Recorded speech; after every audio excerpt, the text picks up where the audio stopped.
എല്ലാവർക്കും പുതിയ ഒരു വീഡിയോയിലേക്ക് സ്വാഗതം. ഓക്കെ, ഇന്ന് നമ്മൾ 32ാമത്തെ പേജിലേക്ക് പോവുകയാണ്. ലെറ്റസ് അപ്രിഷിയേറ്റ് എന്നുള്ള ആ ഒരു ഭാഗത്തേക്കാണ് നമ്മൾ പോകുന്നത്. ഓക്കെ, അപ്രിഷിയേറ്റ് എന്ന് വെച്ച് കഴിഞ്ഞാൽ അഭിനന്ദിക്കുക എന്നുള്ള ഒരു അർത്ഥത്തിൽ പറയാം. അല്ലെങ്കിൽ നമുക്ക് ഇവിടെ പറയാവുന്നത് കൂടുതലായിട്ട് അതിനകത്തേക്ക് നോക്കി എസ്കലേറ്റ് ചെയ്യാം, അല്ലെങ്കിൽ ഗോ ചെയ്യാം, അല്ലെങ്കിൽ നമുക്ക് കൂടുതലായിട്ട് മനസ്സിലാക്കാം എന്നൊക്കെയുള്ള അർത്ഥത്തിലാണ് ഉപയോഗിക്കുന്നത്.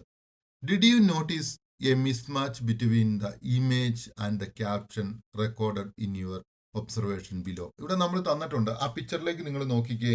ആ പിക്ചറിലേക്ക് നോക്കി കഴിഞ്ഞ് കഴിയുമ്പോഴത്തേക്കും നമ്മൾ കാണുന്നത് എന്താണ്? ഒരു മനുഷ്യൻ ഒരു ഭയങ്കരമായ മഴയത്ത് എന്താണ് ചെയ്തുകൊണ്ടിരിക്കുന്നത്?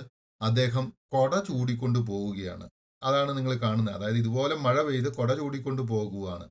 എന്നിട്ട് നമ്മളോട് പറയുകയാണ്, അതൊന്ന് നോക്കിക്കഴിഞ്ഞാൽ വളരെ ഭംഗിയായിട്ട് നമ്മളോട് പറഞ്ഞിരിക്കുകയാണ്. നമ്മൾ എന്താണ്, എന്നിട്ട് അവിടെ തന്നിരിക്കുന്ന ആ ക്യാപ്ഷൻ എന്താണെന്ന് നിങ്ങൾ വായിച്ചു നോക്കിക്കോ. നിങ്ങൾ വായിച്ചു നോക്കിക്കഴിഞ്ഞാൽ കാണാനായിട്ട് സാധിക്കും. വാട്ട് എ ബ്യൂട്ടിഫുൾ ഡേ എന്നാണ് അവിടെ ആ ക്യാപ്ഷനായിട്ട് തന്നിരിക്കുന്നത്. തന്നിരിക്കുന്ന ക്യാപ്ഷൻ എന്താണ്? What A beautiful day. ആ ഒരു ക്യാപ്ഷൻ തന്നിട്ട് നമ്മളോട് പറഞ്ഞിരിക്കുന്നത് എന്താണെന്ന് വെച്ച് കഴിഞ്ഞാൽ ഭയങ്കരമായിട്ട് മഴ പെയ്യുന്ന ഒരവസ്ഥയാണ് നമ്മളെ കാണിച്ചു തന്നിരിക്കുന്നത്.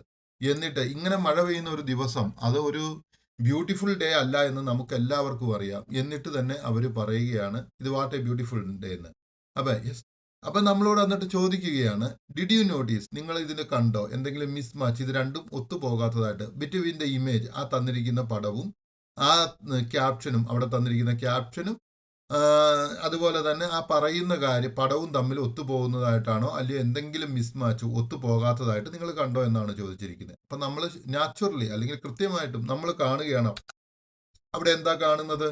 Yes, the picture and the writing does not match. നമുക്ക് ഉറപ്പായിട്ട് പറയാം ആ ചിത്രവും ആ എഴുതിയിരിക്കുന്ന ക്യാപ്ഷനും ഒരിക്കലും ഒത്തുപോകുന്നില്ല എന്ന്. അതായത് ആ പിക്ചറിൽ തന്നിരിക്കുന്നതിന്റെ നേരെ വിപരീതം. Okay, just opposite of what is said in the sentence is shown in the picture. അതായത് ആ പിക്ചറിൽ തന്നിരിക്കുന്നതിന്റെ നേരെ വിപരീതമാണ് എന്താണ് തന്നിരിക്കുന്നത്, ആ ഫ്രേസിൽ തന്നിരിക്കുന്നത്, അല്ലെങ്കിൽ ആ ഫ്രേസിൽ തന്നിരിക്കുന്നതിന്റെ നേരെ വിപരീതമാണ് ആ ചിത്രത്തിൽ തന്നിരിക്കുന്നത്. അത് നമുക്ക് മനസ്സിലായി. ഓക്കെ, ഇനി ഇവിടെ നമ്മളോട് പറഞ്ഞിരിക്കുന്നത് എന്താണ്?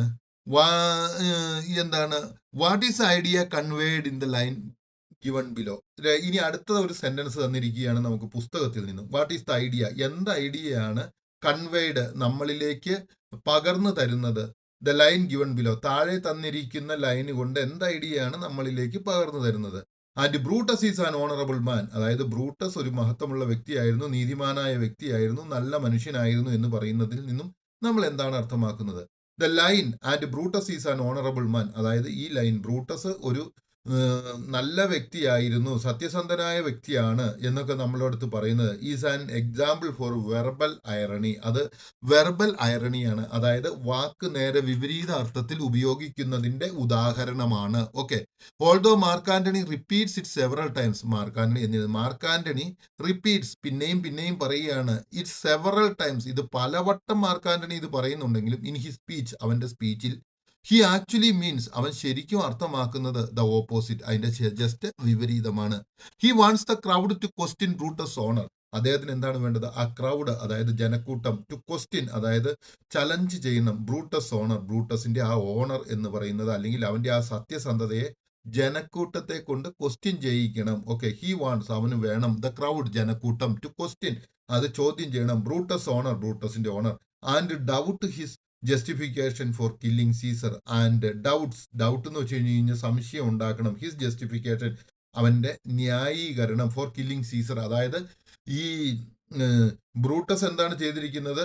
സീസറിനെ കൊന്നിരിക്കുന്നു, കൊന്നതിന് ശേഷം ഒരു ന്യായീകരണം കൊടുത്തിരിക്കുന്നു. പക്ഷെ ആ ന്യായീകരണത്തെ നേരിട്ട് തെറ്റാണെന്ന് വ്യാഖ്യാനിക്കാതെ മാർക്ക് ആന്റണി എന്താണ് ചെയ്തിരിക്കുന്നത്? ബ്രൂട്ടസ് ഒരു ന്യായമുള്ള വ്യക്തിയാണ്, നീതിമാനായ വ്യക്തിയാണ്, സത്യസന്ധനായ വ്യക്തിയാണ്, ഒരു മഹത്വമുള്ള വ്യക്തിയാണ് എന്നൊക്കെ പറയുകയാണ് ഇവിടെ പറയുന്നത്. And Brutus is an honourable മാൻ എന്ന് പിന്നെയും പിന്നെയും പറഞ്ഞുകൊണ്ട് അദ്ദേഹം ബ്രൂട്ടസിന്റെ ആ സത്യസന്ധതയെ ക്വസ്റ്റ്യൻ ചെയ്ത് ജനങ്ങളുടെ ഇടയിൽ അത് ഒരു സംശയമാക്കി തീർത്തുകൊണ്ട് ബ്രൂട്ടസിനെതിരായിട്ട് ജനങ്ങളെ മാറ്റിയെടുക്കുകയാണ്. ഏത്? And Brutus is an honourable man. Okay, ഇനി നിങ്ങളൊന്ന് നോക്കുക, ഇവിടെ എന്താണ് ഉപയോഗിച്ചിരിക്കുന്നത്? ഇവിടെ ഉപയോഗിച്ചിരിക്കുന്ന ലിറ്റററി ഡിവൈസ് എന്ന് പറയുന്നത് വെർബൽ ഐറണിയാണ്. അപ്പൊ നമ്മൾ വിചാരിക്കും എന്താണ് വെർബൽ ഐറണി?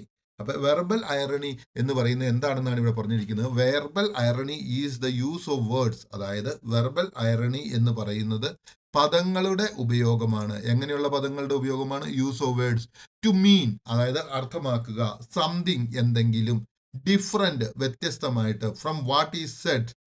അതായത് നമ്മളുടെ അടുത്ത് വെർബൽ ഐറണിയിലൂടെ എന്തെങ്കിലും പറയുമ്പോൾ നമ്മൾ അർത്ഥമാക്കേണ്ടത് എന്താണെന്ന് വെച്ചാൽ നമ്മളോട് പറഞ്ഞതിന്റെ നേരെ വിപരീതമായിരിക്കണം നമ്മൾ അർത്ഥമാക്കേണ്ടത്. അതായത് യൂഷ്വലി ഓപ്പോസിറ്റ്, അതായത് നേരെ വിപരീതമായിട്ടുള്ള കാര്യമാണ് നമ്മൾ മനസ്സിലാക്കേണ്ടത്. ഓക്കെ, ഇനി അതിന്റെ താഴെ തന്നെ തന്നിരിക്കുന്ന ആ ഭാഗത്തേക്ക് ഒന്ന് നോക്കുക.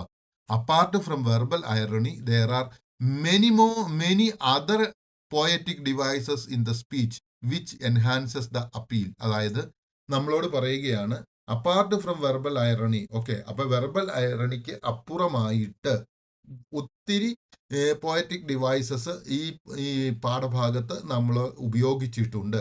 Pick out instances of the following from the speech. അതായത് നമ്മളോട് പറയുകയാണ് അത്തരത്തിലുള്ള പാഠഭാഗങ്ങൾ എന്ത് ചെയ്യുക, ഈ സ്പീച്ച് ഭാഗങ്ങളിൽ നിന്ന് നമ്മളോട് കണ്ടെത്തുവാനാണ് പറഞ്ഞിരിക്കുന്നത്. How do they enhance the effect of the speech? എങ്ങനെയാണ് അവ ഈ സ്പീച്ചിന്റെ ഈ എഫക്റ്റ്, ഫലത്തെ ഇംപ്രൂവ് ചെയ്യുന്നത്, അല്ലെങ്കിൽ ഇംപ്രൂവ് ചെയ്യുന്ന, അല്ലെങ്കിൽ പ്രോത്സാഹിപ്പിക്കുന്ന, അല്ലെങ്കിൽ നല്ല കൂടുതൽ ലക്ഷ്യം ഇതാക്കുന്നത്, നേടിയെടുക്കുന്നതായി തീരുന്നത്, അല്ലെങ്കിൽ ഇൻക്രീസ് ചെയ്യുന്നത്, അല്ലെങ്കിൽ ബൂസ്റ്റ് ചെയ്യുന്ന, അല്ലെങ്കിൽ ഡെവലപ്പ് ചെയ്യുന്നത്, അല്ലെങ്കിൽ ആ പ്രസംഗ ശൈലിയെ കൂടുതൽ ലക്ഷ്യത്തിലേക്ക് എത്തിച്ചു ചേരുന്നത്, the effect of the speech, ഈ പ്രസംഗത്തിന്റെ എഫക്റ്റ് ആക്കി തീർക്കുന്നത്.